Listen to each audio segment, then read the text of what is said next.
lone creature moved quietly, nearly blending into the vast white backdrop. Its thick fur, a mix of bronze, ash gray, and speckled black, made it look like a piece of shifting shadow, a moving illusion. It was Shadow, a full-grown bobcat with a fluid gait and sharp ears tuned to the faintest sound in the forest. Its eyes were twin amber stones, piercing and somber, like the last trace of light left in a world drained of warmth. Shadow was born in this forest, raised amid snow and hunger. It had never known cages or prepared meals. Each day was a battle of nature and instinct. It had survived longer, harsher winters, when snow blanketed everything, and only the strongest creatures breathed through to spring. For Shadow, freedom was everything. It needed no pack, no companion. It was a solitary being, a survivor, a silent ruler. The Montana sky was shrouded in a heavy shade of gray. Clouds hung like boulders suspended in the air, pressing down with a suffocating stillness. Snow fell softly like powdered chalk, endless, weaving a white curtain that made everything feel distant, cold, and surreal. The pine forest stood motionless, as if listening to the heartbeat of the earth. The wind didn't howl. It only breathed gently, enough to make the branches tremble and stir the dry leaves with the ancient whispers of the wild. Shadow had risen before dawn, its supple legs carved through deep snow, ghost-like. It hadn't eaten since the day before, and hunger surged through its body in waves. But Shadow didn't rush. It was a true predator, calm, calculating, patient. Every step it took was soundless, as if even the snow dared not obstruct its path. From a ridge on the mountainside, Shadow paused, scanning the hazy valley below. Tracks of snowshoe hares crisscrossed the terrain, its favored prey this time of year. They were agile survivors, adept at hiding, but the cold made them reckless, more prone to mistakes. Shadow licked its lips, tasting the faint scent of snow and fat in the wind. It did not hurry. Time passed slowly in the forest. As the sun began to lift itself over the eastern peaks, pale gold light spilled across the snow. Not enough to melt the cold, but enough to give the white canvas a hint of brilliance. In that scene, Shadow moved like an old brushstroke softly retouched. It stepped over roots rising from the snow, crouched low as it sensed subtle movement within a bush. The rabbit was digging through a thin ice crust, trying to find the last tender roots beneath. It kept turning its head, trembling and alert. But Shadow had already crouched, body hidden beneath the taller snowbank, poised for the perfect leap. In a split second, its body tensed like a drawn bowstring, then sprang forward, a tawny blur tearing through the silence. The rabbit never had a chance. Everything ended in quiet, except for the pounding heartbeat of the victor. Shadow dragged its prey beneath a large pine, where dry leaves and snow had formed a perfect little den. It laid the rabbit down, gazing at its prize in ritual, not from hunger, but from pride. A true predator does not eat in haste. It lay down, eyes half open, ears perked, ready for any threat. The wind shifted. A strange scent swept in, not of foliage, not fresh blood or fur, but something unfamiliar, sharp, and laden with warning. Shadow inhaled deeply, eyes narrowing. It had smelled this before, last year, just before an intruding wolf wandered into its territory and was chased away.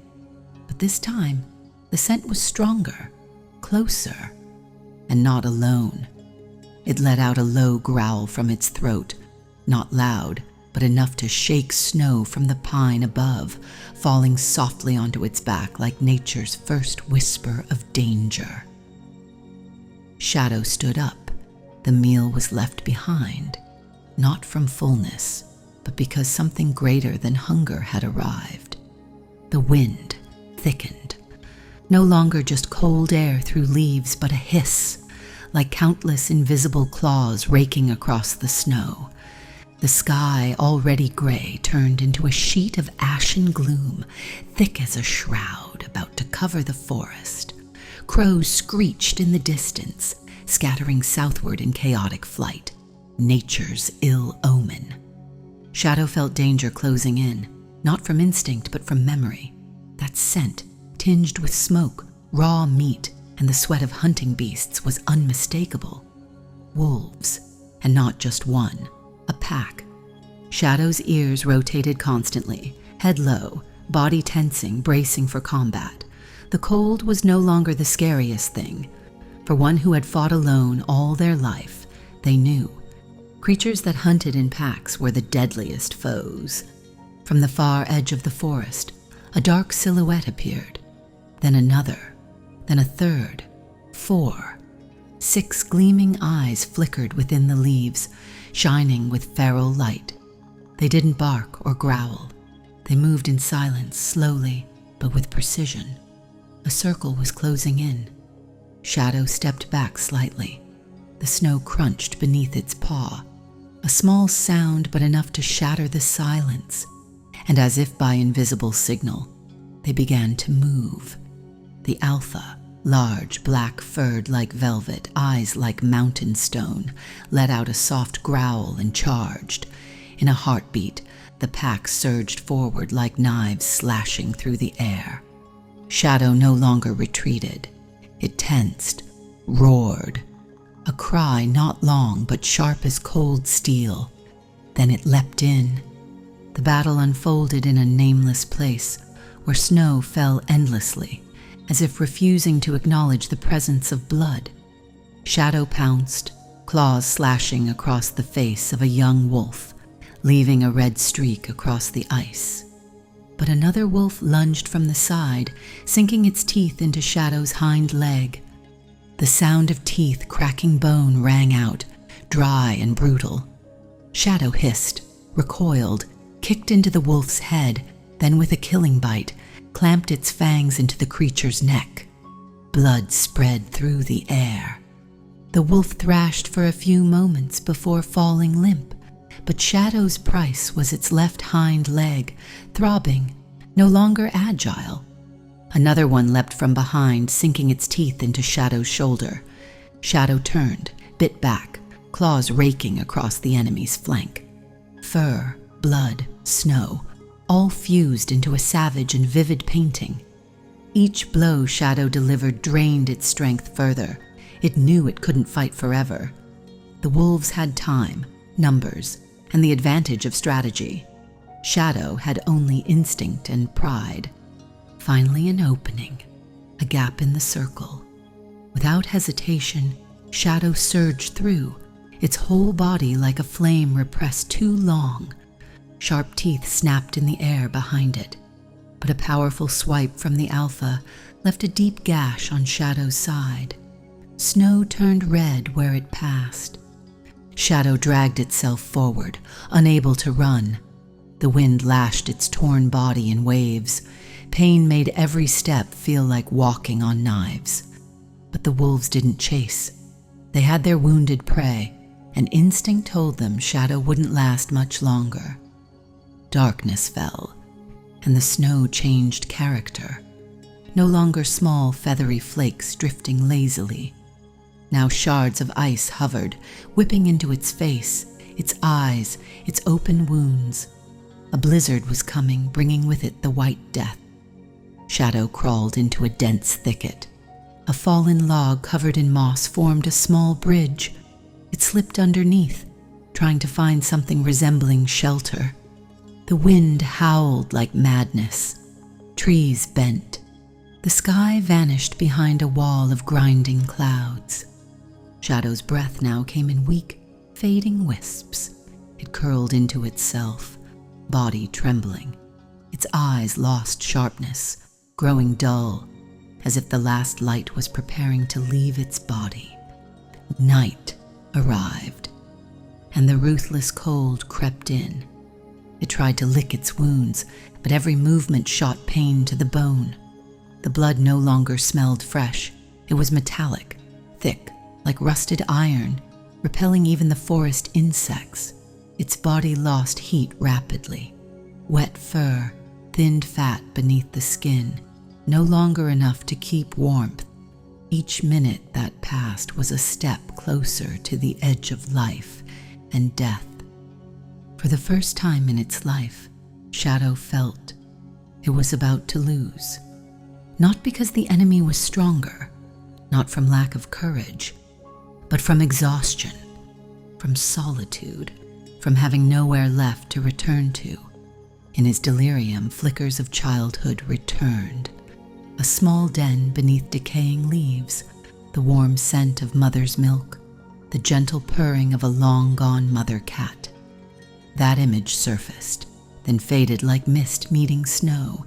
The years that followed, battles, hunger, cold, silent victories, rushed in then blurred away. Shadow curled deeper into the damp leaves, exhaled a final breath as if preparing to melt into the earth. Outside, the storm howled. Wind shrieked like haunted music, toppling even great trees. The sky was pitch black, a bottomless void. The snow was whipped into small cyclones, dragging the forest into nature's fury. But no one heard the whimper of a dying creature. No one knew that a once proud being was fading in the winter night. No one, except fate. And fate sometimes wears a human face. As night fell, the ice storm raged without end. Trees collapsed.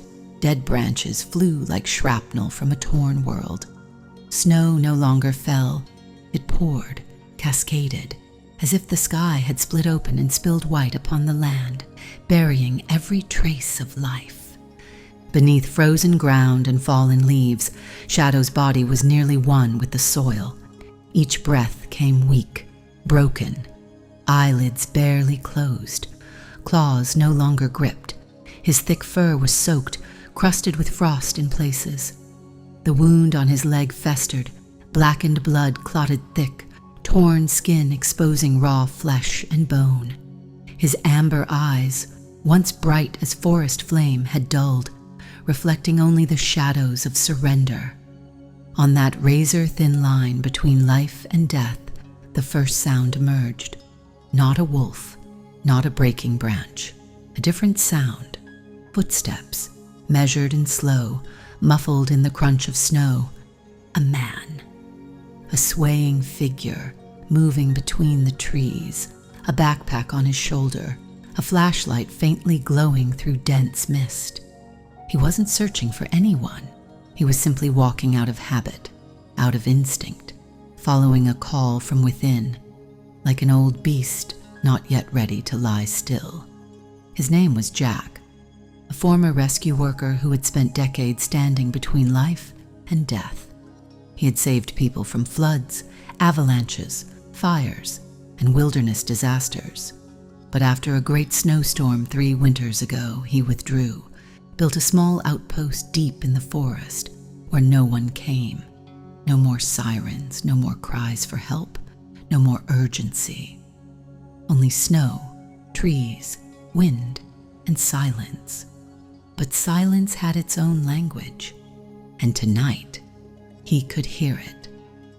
Jack stopped when his light hit the snow, where blood had dried, dark and thick, spreading like veins on a dead tree branch.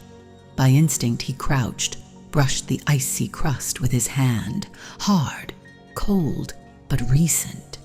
This had happened not long ago.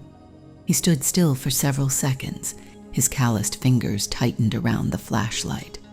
His weathered eyes narrowed, reading a silent message from the forest. Then he rose and followed the blood trail, each step steady, as if his feet had been born to seek life in darkness. The storm still raged. Wind struck his face. He did not stop. His boots sank deep into the snow. His face reddened from the cold. His breath curled like smoke before his lips. but nothing could extinguish the small flame now flickering inside him. Something, still alive, was close. At last he found it. At first, just a tangled lump of fur, matted with mud and snow, a shapeless, curled figure, drenched as if the corpse of some forgotten wild beast. But as he leaned in, one small ear twitched, barely, weakly, as if the soul inside was still hesitating, whether to stay or go. He knelt. The flashlight slipped aside, casting light on the creature's belly, rising ever so faintly. A thin trickle of blood oozed from the hind leg, where a deep purple bite had torn. Its shoulder fur was clumped in icy knots.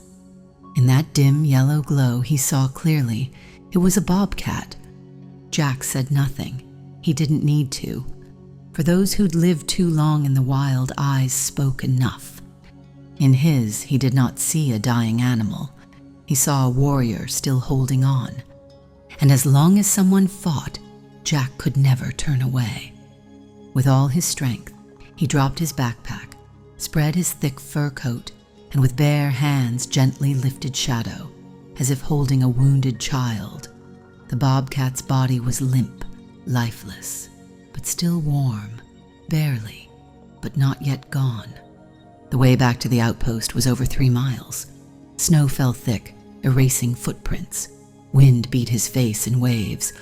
But Jack walked on, not fast, not slow, just steady, as if he knew each step was a heartbeat keeping life alive. When he reached the outpost, he nearly collapsed. But his hands still clutched the creature, now silent, breath barely detectable. Jack pushed open the wooden door. The fire in the stove glowed faintly, like a quiet welcome. He laid Shadow on an old blanket near the hearth, brushing snow from its fur. The coat was soaked, the wounds frozen. He opened a wooden cabinet, pulled out warm water, some cloth, a dusty bottle of alcohol, and a few antibiotics left from years before. No words, no audience. He began the work, as he'd done all his life. His hands trembled as he touched the first wound, not from fear, but from pain. Pain on behalf of this creature. He had never seen a bobcat survive such a fight, let alone in weather like tonight. But this one was different. It had fought to the end. That night he did not sleep. He cleaned the wounds, dripped warm water into its mouth, coaxing each drop down its throat. In the firelight, he saw Shadow's eyelid twitch, a breath, soft as wind rustling a branch. He smiled faintly, unsure if it was from joy or fragile hope. The night dragged on. Wind swept even into the soul, but between the two beings, man and beast, there was no longer a barrier, only breathe and waiting. When the sky turned silver gray, heralding the storm's first morning, Jack still sat beside Shadow. The fire was low, only embers.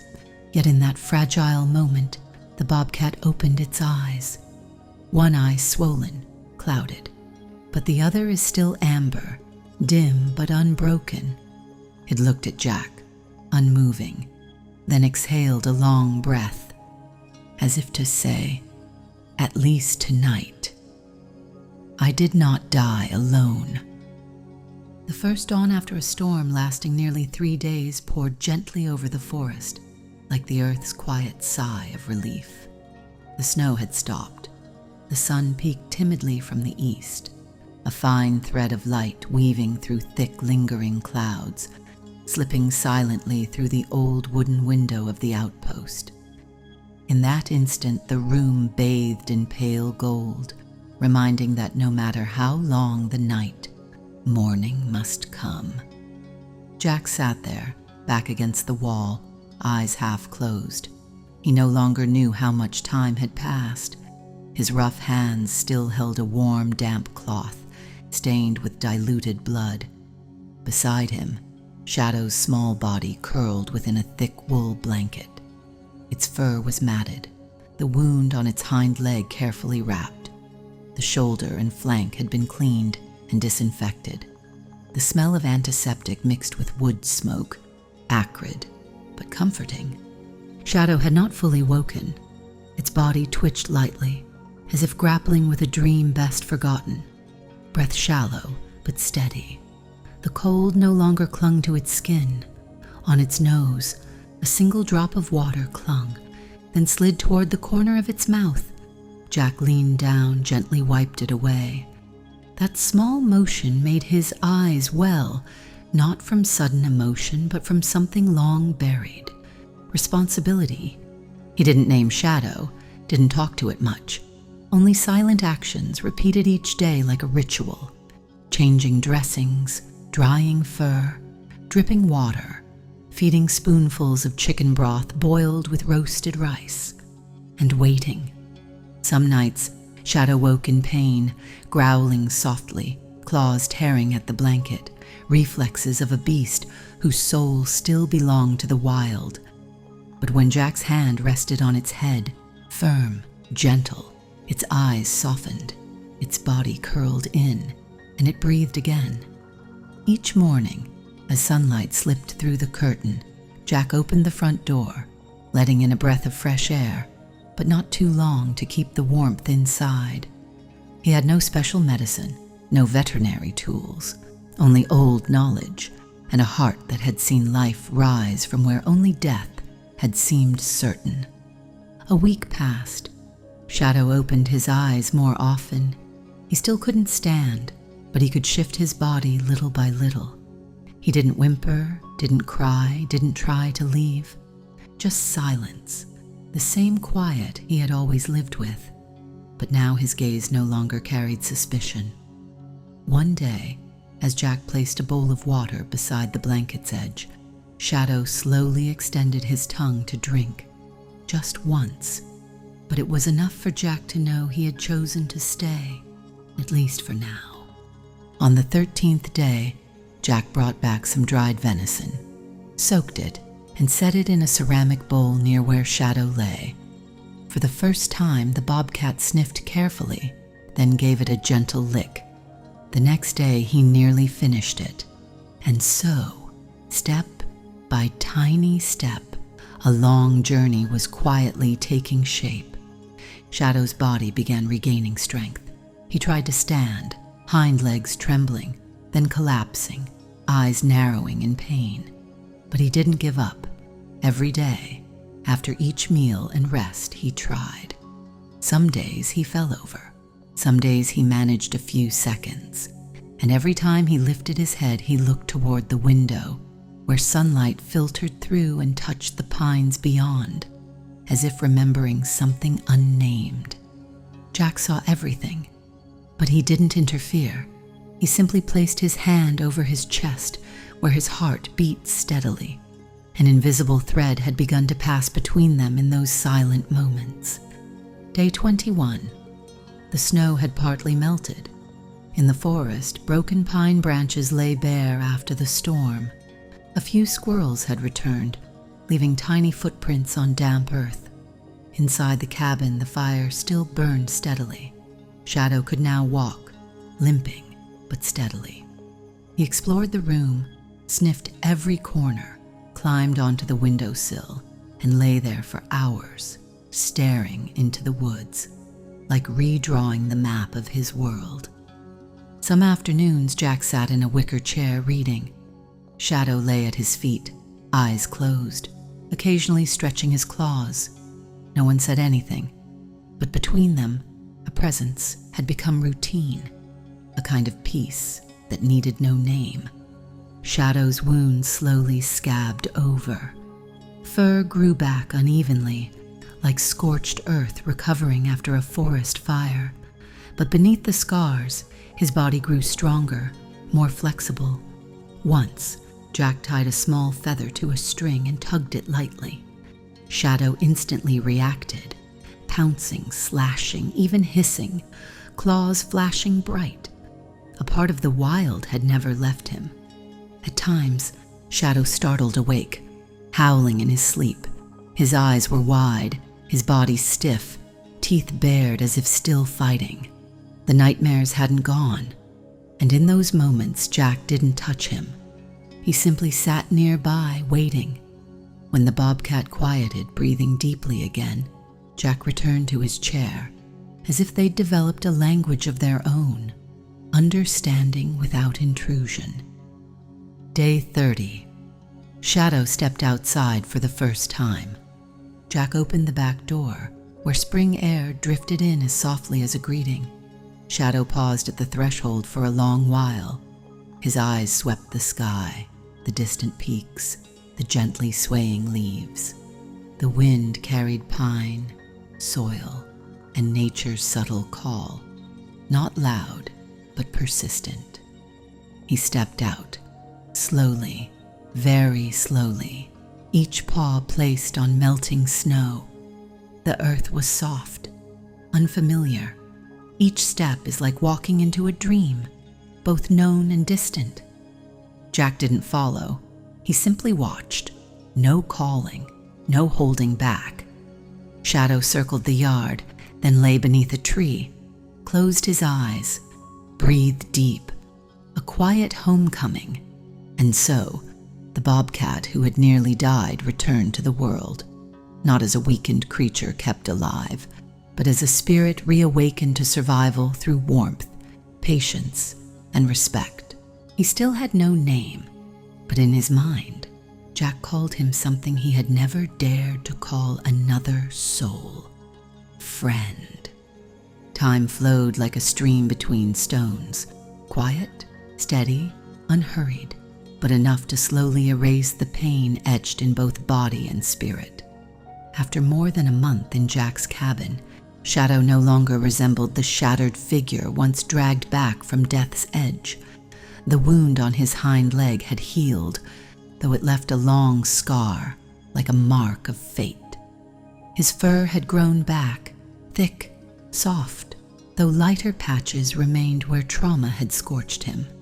His body had regained the supple, fluid strength of a hunter.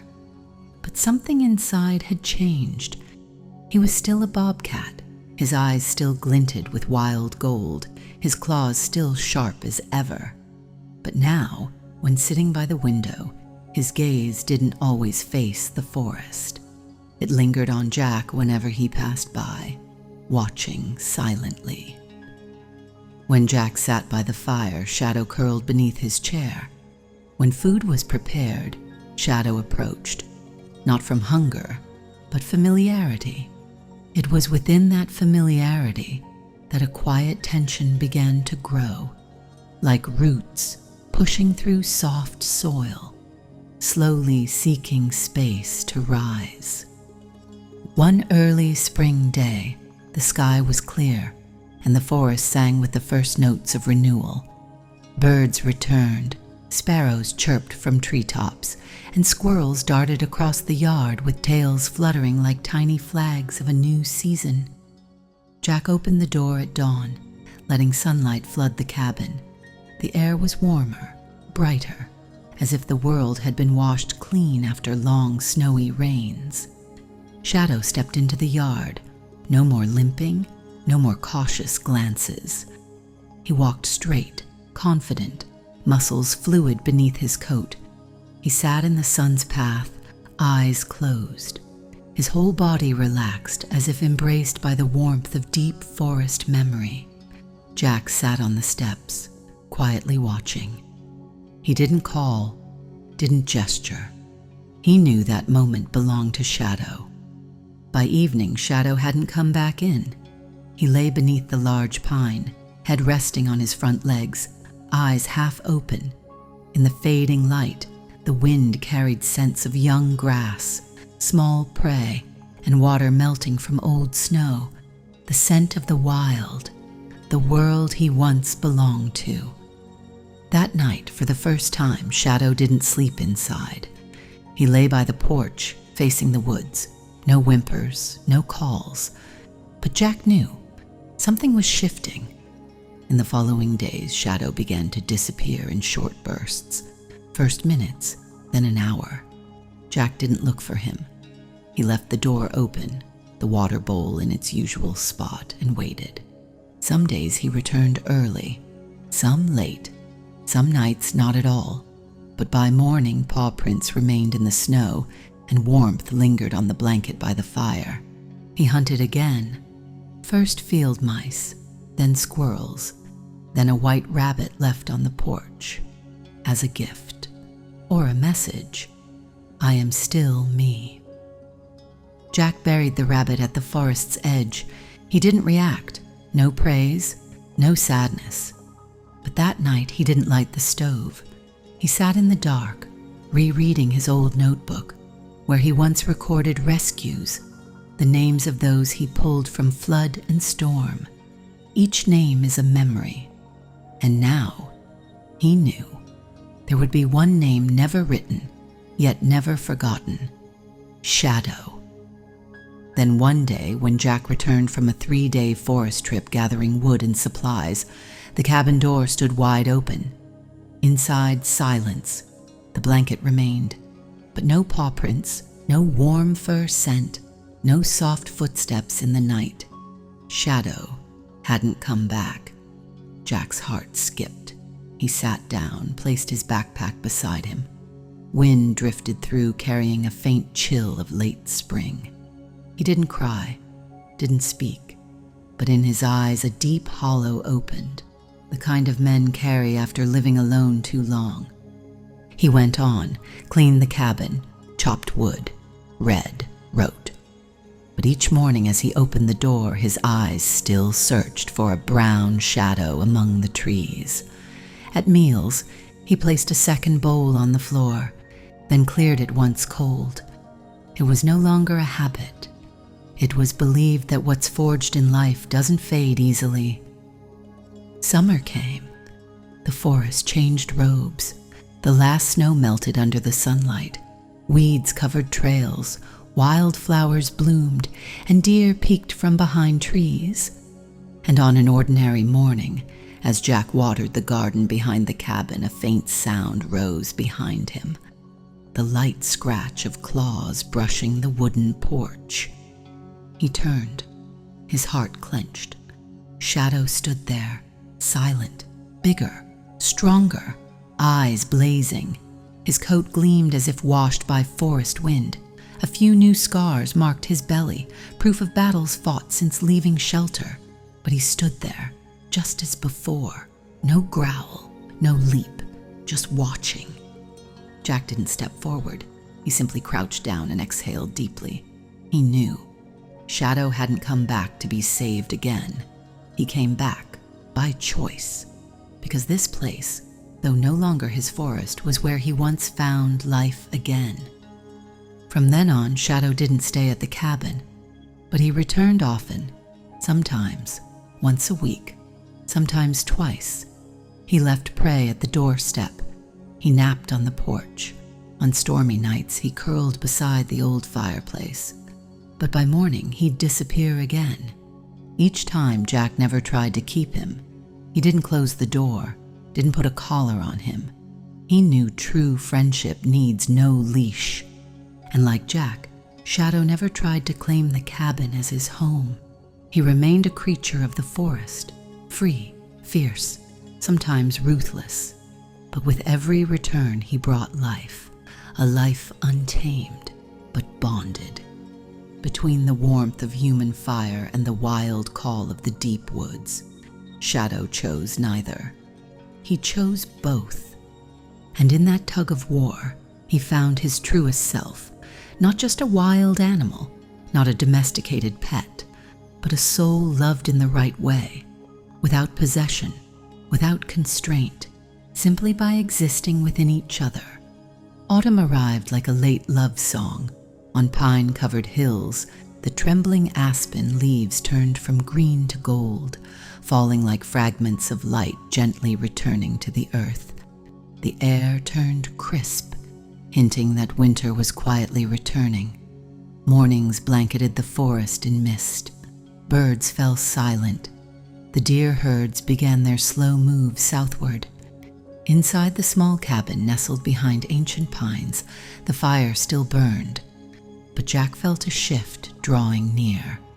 Not from the weather, but from a very old, deep intuition. Each morning, he opened the door and found no sign of Shadow. He no longer felt worried. He simply stood longer, letting the breeze that carried the earth's scent pass through his sleeve. He never spoke it aloud, but deep down, he knew the time to say goodbye was coming. Shadow's visits became fewer. Some weeks he didn't come, sometimes two, and when he did, he stayed only a few hours before leaving.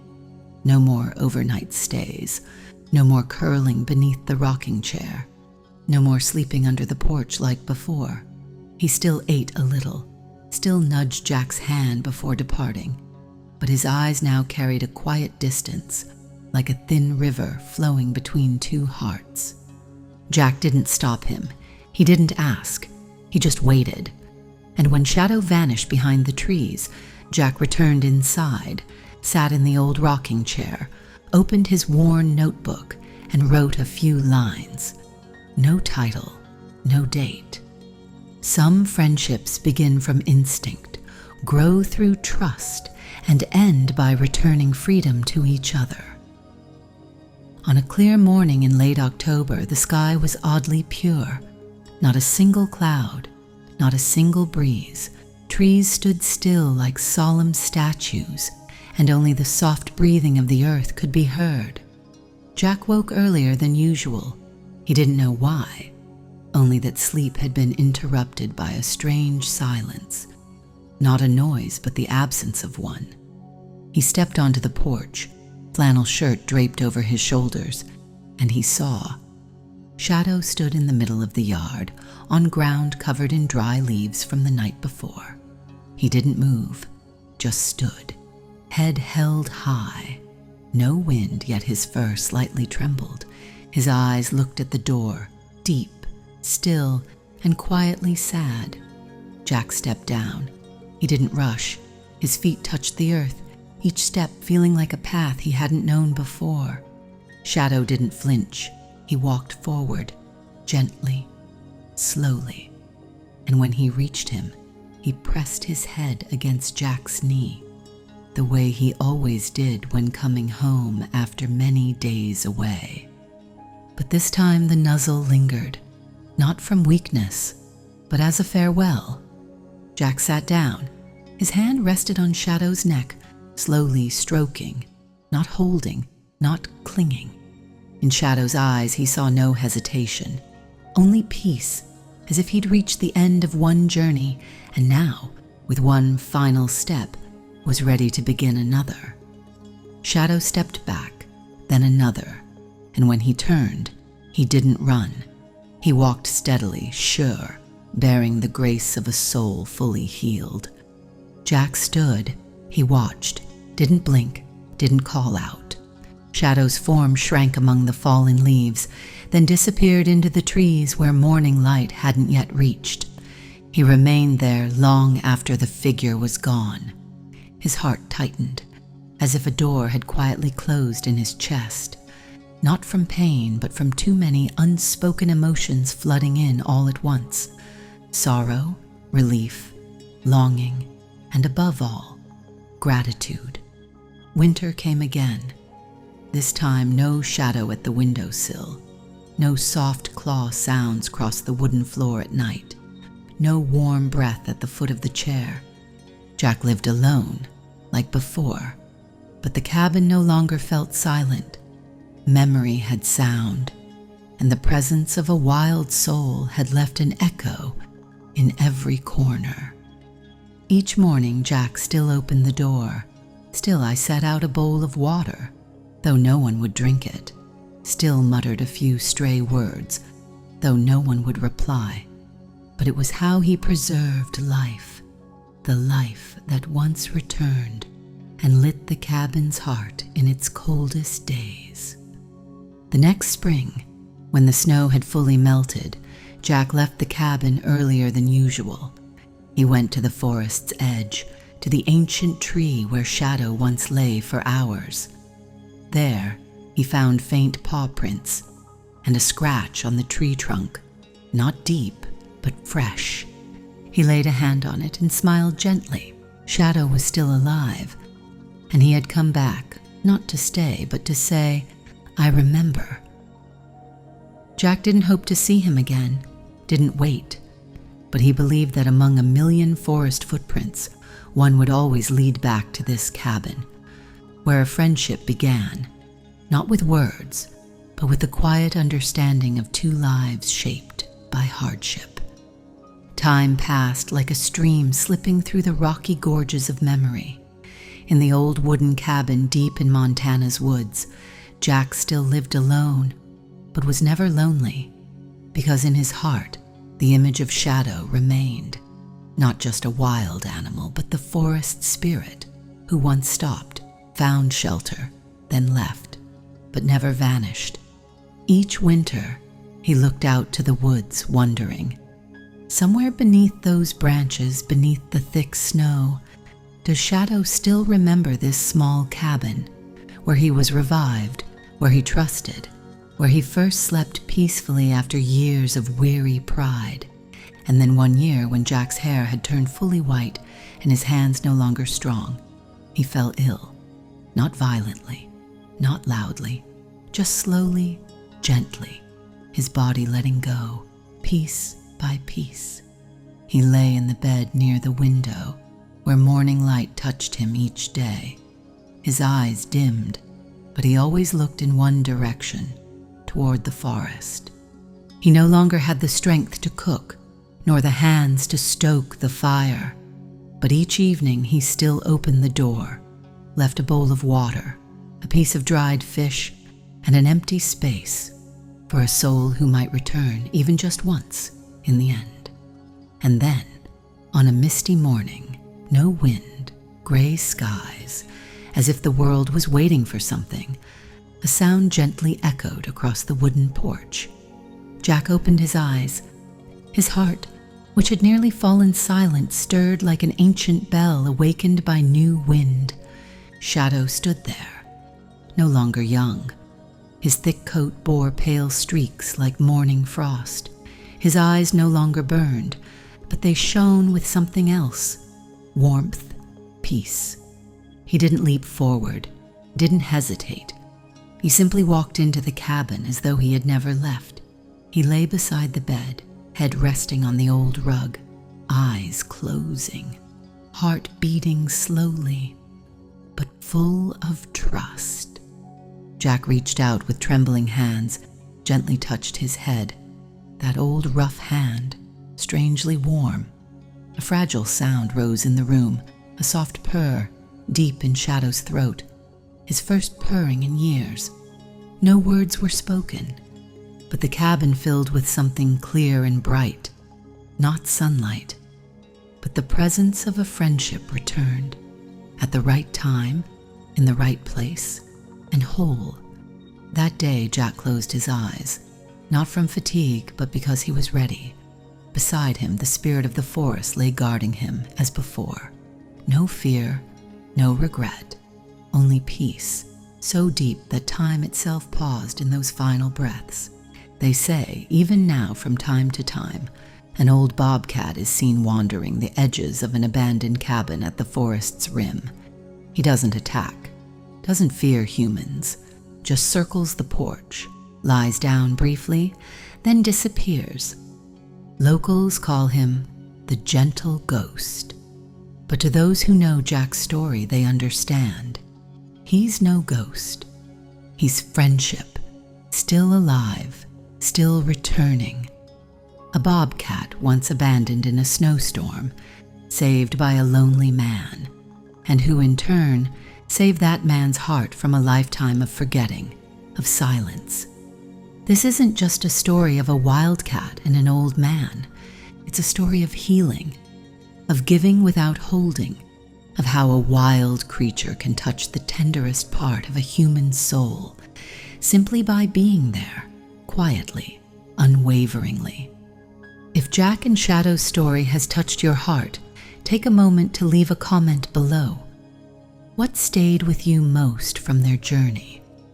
Have you ever met a shadow in your own life, whether human or a small creature? Share this video with someone you love, because sometimes a kind story is all someone needs to make it through a hard day. We are never truly alone, so long as we still know how to love.